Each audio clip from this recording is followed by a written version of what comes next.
Praise Lord. എല്ലാ ദൈവമക്കൾക്കും വേഗം വരുന്ന കർത്താവായ യേശു ക്രിസ്തുവിൻ്റെ നാമത്തിലുള്ള സ്നേഹവന്ദനത്തെ അറിയിക്കുന്നു. ഇയ്യോബിൻ്റെ പുസ്തകം 42 അധ്യായം 2 വാക്യം.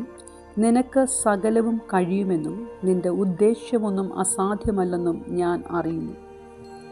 ഇയ്യോബിൻ്റെ ചരിത്രം പഠിക്കുമ്പോൾ നമുക്ക് കാണുവാൻ കഴിയും, അവനെപ്പോലെ നിഷ്കളങ്കനും നീതിമാനും ദോഷം വിട്ടകന്നവനും അങ്ങനെ എല്ലാവിധമായ സൽഗുണങ്ങളുമുള്ള ഒരു ഭക്തൻ. ദൈവം പോലും അവനെക്കുറിച്ച് സാക്ഷ്യം പറഞ്ഞിരിക്കുന്നു. ആ ഇയ്യോബിൻ്റെ ജീവിതത്തിൽ കടന്നു വന്ന ശോധനകളുടെ നടുവിലും ഇയ്യോബ് പതറാതെ തളരാതെ നിന്നതിൻ്റെ കാരണം ഇതാണ്.